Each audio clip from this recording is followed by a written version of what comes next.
Bismillahirrahmanirrahim.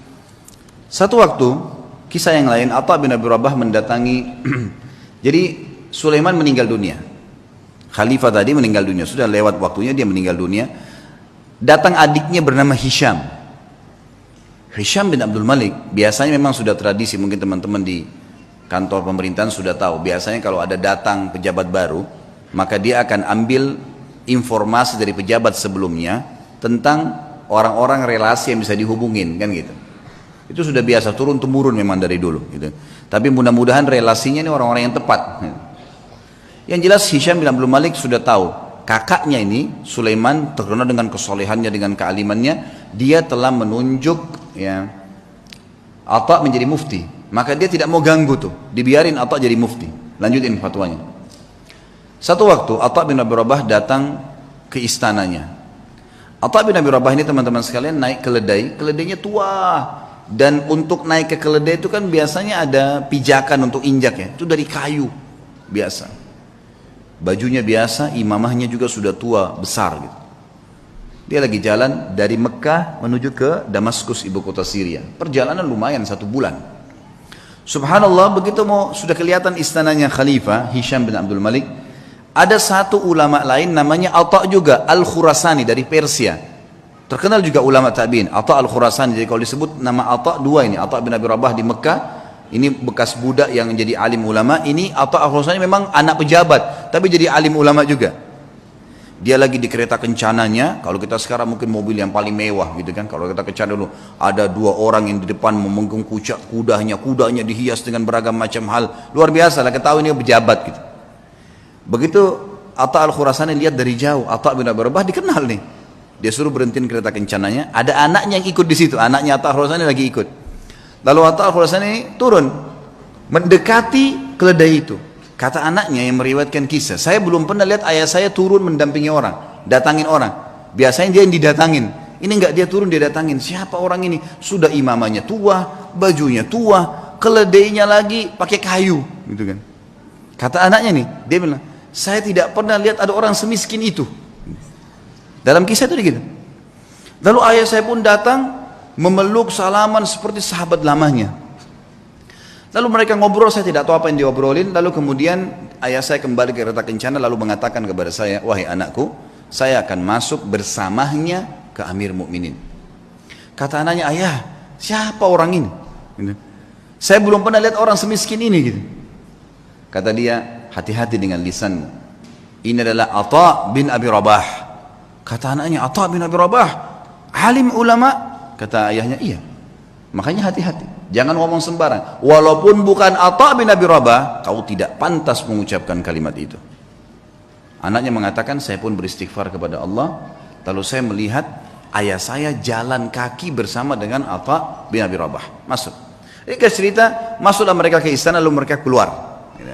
Kata anaknya, ayah, kata anak Atha Al-Khurasani, anaknya bilang, ayah, ceritain apa yang tadi terjadi di dalam.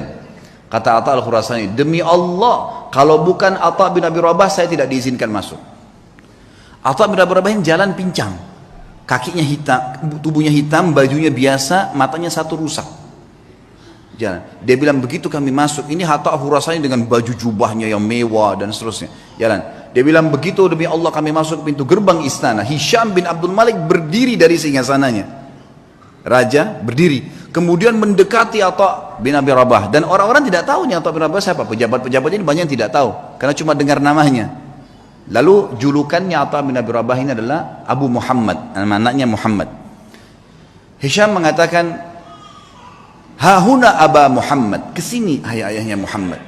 Atha bin Abi Rabah setiap mau mampir ke sebuah kursi dia bilang, la hahuna Aba Muhammad, dirangkul terus tangannya. Kata Atha Al-Khurasani, begitu sudah dekat dengan singgasananya, lalu kemudian saya dipersilakan duduk. Atha Al-Khurasani dipersilakan duduk.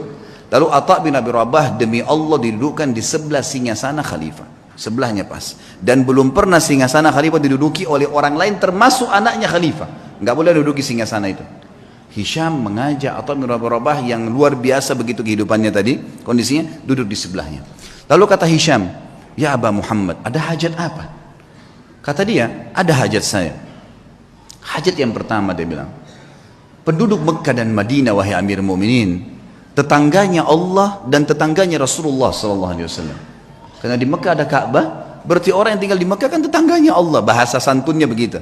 Di Madinah ada rumah Nabi SAW, walaupun ada kuburannya beliau situ sekarang, sudah jadi kuburan, tapi kan rumahnya Nabi masih ada. Itu kan masuk dalam masjid. Tetangganya Rasulullah SAW terlambat ataya mereka. Ataya ini kayak pemberian yang diberikan oleh kerajaan, ya, dari khilafah diberikan kepada masyarakat semua, kaya atau miskin semua dapat. Dari hasil pendapatan negara nanti dikeluarkan untuk kebutuhan negara, kemudian sisanya dibagi rata. Itu haknya masyarakat. Penduduk Mekah dan Madinah tetangga dengan Rasulullah SAW terlambat ataya mereka. Maka saya mengingatkan anda kepada Allah agar memberikan kepada mereka. Baik. Kata Hisham, ya gulam, sekretaris datang, catat dan berikan sekarang juga. Ada lagi hayanya Muhammad? Ada lagi. Para mujahidin yang membela perbatasan kaum muslimin, mereka ribat setiap hari. Terlambat gaji-gaji mereka. Ada istri dan anak mereka mengeluh dengan saya. Maka berikan hak mereka. Ya gulam, catat, segera jalankan pesannya Abah Muhammad. Ada lagi hayanya Muhammad, terus aja Atta menyampaikan hajat muslimin. Gak ada hajat dia pribadi nih, hajat begini, hajat begitu. Ringkasnya adalah terakhir sudah 5 hajat, 6 hajat disampaikan. Kata Amir Mu'minin, masih adakah hayat Muhammad? Kata Atta Al-Khurasani, demi Allah Atta bin Abi Rabah berdiri dengan tegak di depan Amir Mu'minin, lalu mengatakan kalimat yang membuat istana itu kalau mau goncang bisa goncang. Dia mengatakan apa? Wahai Amir Mu'minin, ada hajat yang lebih penting dari semua yang saya sampaikan tadi. Kata Hisham, apa itu wahai Atta? Abah Muhammad, apa itu? Ini orang-orang kaget, belum pernah ada orang khalifah duduk, dia berdiri depannya dan dia menunjuk nih, ada hajat yang lebih penting. Kata dia, apa itu hai ayah Muhammad? Demi Allah wahai Amir Mu'minin, kau dilahirkan di muka bumi ini sendirian, dan kau juga akan mati sendirian, dan kau akan dihisab oleh Allah sendirian. Demi Allah, semua yang kau lihat di sekitarmu ini tidak bermanfaat buat kamu, maka bertakwalah dengan Allah. Hisham bin Malik menangis, waktu itu menangis luar biasa sambil memukul tongkatnya.